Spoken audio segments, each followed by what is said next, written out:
Madam chair থেকে উঠুন, উঠুন বলছি। এই আমি কেন চেয়ার থেকে উঠবো? ম্যাডাম কেন উঠবেন আর কি কারণে উঠবেন একটু পর আপনি সব কিছু জানতে পারবেন। প্লিজ এখন উঠুন। তুই তোর লিমিটে থাক। তুই দারোয়ান, তোর কাজ গেটে। তুই আমাকে আমার চেয়ার থেকে উঠতে বলার কে? প্লিজ ম্যাডাম উঠুন, পরে সব কিছু জানতে পারবেন। উঠুন উঠুন বলতেছি, উঠুন। হেই, তোর তো সাহস কম না? একই তো তুই আমাকে টাচ করেছিস, তার উপরে আবার আমার চেয়ার থেকে আমাকে উঠিয়ে দিয়েছিস। ম্যাডাম আপনাকে টাচ করার জন্য আমি আন্তরিকভাবে দুঃখিত। প্লিজ ম্যাডাম আমাকে 2 মিনিট সময় দিবেন। হ্যাঁ শোন, আমি না তোকে 2 মিনিট সময় দিতে পারবো না। ও মা, এ তো দেখি ল্যাপটপও চালাতে পারে। এই তুই ল্যাপটপ চালানো শিখেছিস কোথা থেকে বল তো? Please madam don't disturb me. বলছি না আপনি আমাকে বিরক্ত করবেন না, আমাকে জাস্ট 2 মিনিট সময় দিবেন। ও বাবা, এ তো দেখি ইংলিশেও কথা বলে। সামান্যটা 2 টাকার দারোয়ান, সে নাকি ইংলিশে কথা বলছে আমার সঙ্গে।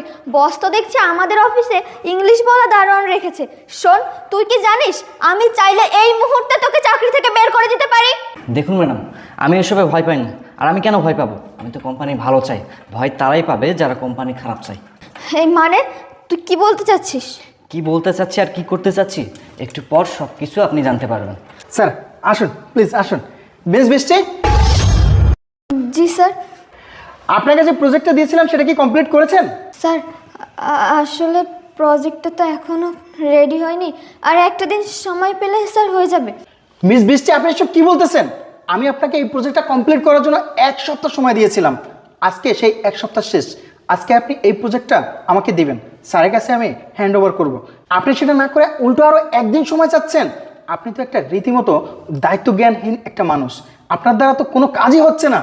সি, এটা আপনার থেকে আমি আশা করিনি। স্যার আসলে হয়েছে কি, আমি না প্রজেক্টের কাজটাই করছিলাম। আজকের ভিতরে হয়েও যেত, কিন্তু কোত্থেকে এই দারোয়ানের বাচ্চা এসে আমাকে আমার চেয়ার থেকে উঠিয়ে দিয়ে আমার কাজে ব্যাঘাত ঘটিয়ে দিয়েছে স্যার। Sir don't mind.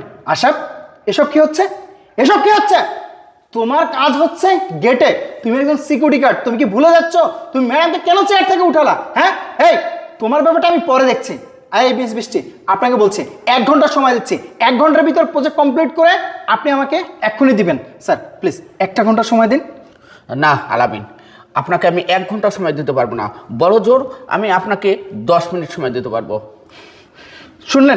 শুনলেন তো? 10 মিনিটের ভিতরে আপনি এই প্রজেক্ট কমপ্লিট করে আমাদেরকে দিবেন। শুনুন, আপনার জন্য যদি আমাদের কোম্পানির কোনো ক্ষতি হয় না, আপনাকে আমি ছাড়বো না। স্যার চলুন। স্যার আপনি যাবেন না স্যার। স্যার আমি প্রজেক্টটা কমপ্লিট করে সাবমিট করে দিয়েছি স্যার। তার মানে? স্যার হ্যাঁ আমি সত্যি বলতেছি, আমি প্রজেক্টটা কমপ্লিট করে সাবমিট করে দিয়েছি। সাবমিট করছেন? কিন্তু কিভাবে? স্যার হয়েছে কি, আমি যখন নিচে ডিউটি করতেছিলাম তখন আমি শুনতে পাই। শোনেন শহীদ সাহেব, আমাদের প্রজেক্ট যদি আজকে এরা হ্যান্ড ওভার না করে তাহলে এদের সঙ্গে আমরা আর ব্যবসায় করবো না। কী ব্যাপার, এই স্যারগুলো কী বললো? আজকে যদি আমাদের কোম্পানি তাদেরকে প্রজেক্ট হ্যান্ড ওভার না করে তাহলে তারা নাকি আর আমাদের সাথে ব্যবসা করবে না। তাহলে তো আমাদের কোম্পানির অনেক বড় লস হয়ে যাবে, কোম্পানির অনেক বড় ক্ষতি হয়ে যাবে। আমি এটা কিভাবে মানব? না না, আমার শরীরে 1 বিন্দু পরিমাণ রক্ত থাকতে আমি কোম্পানির কোনো ক্ষতি হতে দিব না, কোম্পানির লস হতে দিব না। কোম্পানির স্বার্থে, কোম্পানির ভালোর জন্য আমাকে যা যা করতে হয় আমি তাই করব। আমি এখনই গিয়ে প্রজেক্টটা কমপ্লিট করে দিচ্ছি, যাই। স্যার শুনলেন, এই ছিল বিষয় স্যার। তুমি সামান্য একজন দারোয়ান, কিন্তু এটা কিভাবে করলা? স্যার আমি একজন দারোয়ান হলেও একজন শিক্ষিত ছেলে। আমি গ্র্যাজুয়েশন কমপ্লিট করেছি স্যার। গ্র্যাজুয়েশন কমপ্লিট করছো, তাহলে তুমি সিকিউরিটি গার্ডের কাজ কেন করতেছো? আমি চাকরিটা করতেছি বাধ্য হয়ে। এই চাকরি করা ছাড়া আমার কোনো উপায় ছিল না স্যার। এই তোমার ব্যাপারটা আমাকে একটু খুলে বলো তো। স্যার শুনতে চান? তাহলে শুনুন স্যার, আমি কেন বাধ্য হয়ে এই সিকিউরিটি গার্ডের চাকরি করতেছি। স্যার আমার বাবা একজন রিক্সা চালক। আমার বাবা রিক্সা চালিয়ে মাথার ঘাম পায়ে ফেলে শরীর রক্ত পানি করে আমাকে মানুষের মতো মানুষ করেছে, আমাকে শিক্ষিত বানিয়েছে। কিন্তু তার প্রতিদান হিসেবে আমি আমার বাবার জন্য কিচ্ছু করতে পারিনি। স্যার জানেন, আমার কপাল এতটাই খারাপ, কোথাও একটা ভালো চাকরি পাইনি স্যার। আমি অনেক অফিসে ইন্টারভিউ দিয়েছি, কিন্তু ইন্টারভিউ দিলে কী হবে স্যার? ইন্টারভিউ শেষ হওয়ার পর তারা আমাকে বলল চাকরি পেতে হলে নাকি 10 লক্ষ 15 লক্ষ টাকা দিতে হবে। কিন্তু আমাদের তো এত টাকা নেই। আমার বাবা সারাদিন রিক্সা চালিয়ে মাত্র 200 টাকা 300 টাকা ইনকাম করতো। সেই টাকা দিয়ে আমার লেখাপড়ার খরচ, আমাদের ফ্যামিলির খরচ চালাতে আমার বাবা হিমশিম খেয়ে যেত। আমার বাবার তো সে সামর্থ্য ছিল না 10 লক্ষ 15 লক্ষ টাকা ঘুষ দিয়ে আমাকে চাকরি নিয়ে দেবে। অথচ চাকরি তাদেরই হতো যারা আমার থেকে কম অযোগ্য ছিল, যারা আমার থেকে কম ব্রিলিয়ান্ট ছিল, তাদেরই চাকরিটা হতো। আর তাদের এই জন্য চাকরি হতো, তাদের মামা খালু ছিল, তাদের টাকা ছিল। স্যার, আপনি তো ভালো করেই জানেন এই সমাজে, এই দেশে চাকরি তাদেরই হয় যাদের মামা খালু আছে, যাদের টাকা আছে। আর এগুলোর জন্যই আমার চাকরি হতো না। তাই আমি ডিসিশন নিয়েছিলাম, স্যার আমি আর কোনো ভালো চাকরির পেছনে ছুটবো না। এই চাকরির পেছনে ছুটতে ছুটতে এই শহরে আমি আমার জুতা ক্ষয় করে ফেলেছি। আমি এটা ডিসাইড করেছিলাম যেভাবে সৎভাবে ইনকাম করা যায়, আমার ফ্যামিলির পাশে দাঁড়ানো যায়, আমি তাই করব। তাই আমি বাধ্য হয়ে আপনাদের অফিসে এই চাকরিটা নিয়েছি। স্যার জানেন, আমার মা না অনেক অসুস্থ, আমার একটা ছোট্ট বোন আছে, আর আমার বাবাও অনেক অসুস্থ।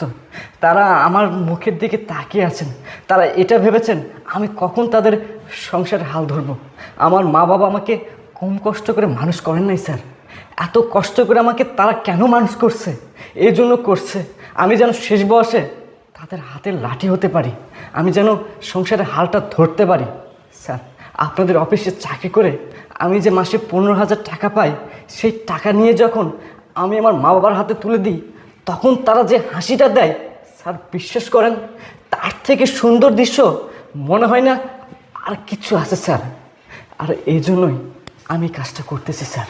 আচ্ছা, তোমার কথাগুলো শোনার পর আমায় খুব ব্যথিত করেছে। ভাই, তুমি গ্র্যাজুয়েশন কমপ্লিট করা একটা ছেলে, শিক্ষিত একটা ছেলে, তুমি এতদিন কেন আমাকে বলোনি? স্যার, আমি ভয় ছিলাম। আমি এটা মনে করেছিলাম আমি যদি আমার ব্যাকগ্রাউন্ডটা আপনাদের কাছে তুলে ধরতাম, যদি আপনারা আমার কাছে ঘুষ চাইতেন, আমি তো ঘুষ দিতে পারবো না স্যার। এই, তোমার কি মাথা ঠিক আছে? তুমি জানা তাই বলে যাচ্ছ? এই, হাতের 5টা আঙুল যেমন সমান না, তেমনি প্রতিটা মানুষও সমান না। দেখো, এই প্রতিষ্ঠান আমি তিলে তিলে এত বড় করছি। এখানে যত এমপ্লয় দেখতেছো না, সবাইকে আমি নিজে দায়িত্ব নিয়ে কিন্তু তাদেরকে নিয়োগ দিচ্ছি। আর এখানে কোনো ঘুষ চলে না।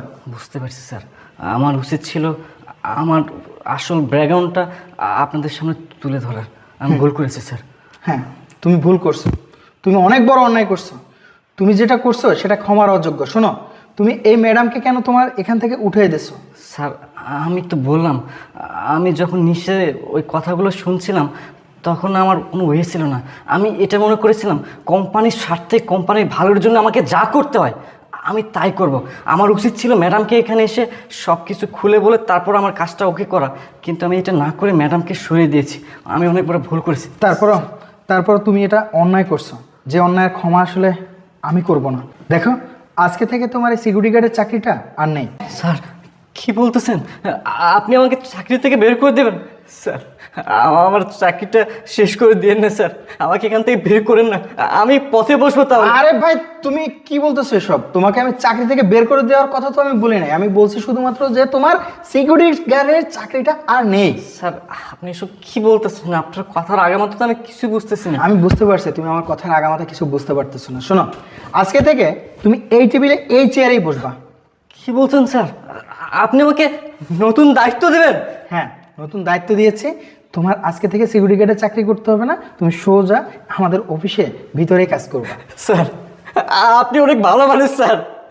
আমি এতদিন শুনতাম যে কোম্পানিটা অনেক ভালো, এই কোম্পানির বসটা অনেক ভালো, কিন্তু আজ প্রমাণ হয়ে গেল স্যার আসলে আপনি অনেক ভালো।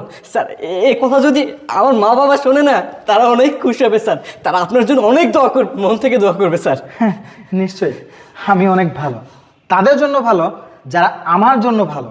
দেখো, আজকে ওনাকে আমি বলছি, মিস বৃষ্টি আপনি শুনুন, আপনার চাকরিটা কিন্তু এখানে আর নাই।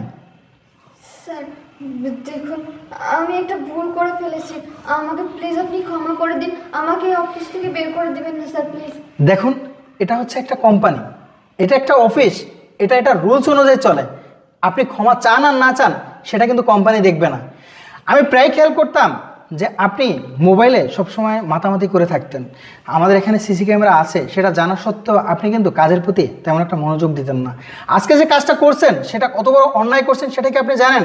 আজকে যদি এই প্রজেক্টটা কমপ্লিট না হতো, আমাদের এই অফিসের এই অর্ডারটা ক্যান্সেল হয়ে যেত। আর সেটা আমি স্যারকে বোঝাতে পারতাম না। আর এত বড় একটা অর্ডার যদি ক্যান্সেল হয়ে যেত, আমাদের কোম্পানি পথে বসে যেত। আর সেটা থেকে আমাদেরকে উদ্ধার করছে এই সামান্য সিকিউরিটি গার্ড। এই সামান্য সিকিউরিটি গার্ডের পোশাক দেখে, তার চেহারা দেখে তাকে আপনি অনেক অপমান জানা তাই বলে গালিগালাজ করছেন, তাকে বেশি কথা বলছেন। দেখুন, কারো পোশাক দেখে, কারো চেহারা দেখে কাউকে জাজমেন্ট করতে যাবেন না। তার ভিতরে কি যোগ্যতা আছে সেটা আগে নজরে রাখবেন। আজকে যেটা আপনি করছেন সেটা অনেক বড় অন্যায় করছেন, যেটা ক্ষমা আমি কখনোই করব না। বেরোন, বেরোন আপনি এখান থেকে, বের হন বলছি। স্যার জি, আপনি কালকে থেকে এখানেই বসবেন। হ্যাঁ স্যার, আমি তো আপনার জন্য দোয়া করব, সে সাথে স্যার আমার সততা, যোগ্যতা, মেধা দিয়ে আমি আমার 100% ট্রাই করব যে এই কোম্পানি যেন বিশ্বের মধ্যে অন্যতম সেরা কোম্পানি হিসাবে প্রতিষ্ঠা পায়। ইনশাল্লাহ, এটাই আপনার কাছ থেকে আশা করি। ঠিক আছে। তাহলে আপনি থাকুন, আমরা গেলাম। স্যার চলুন। আচ্ছা ঠিক আছে, চলো।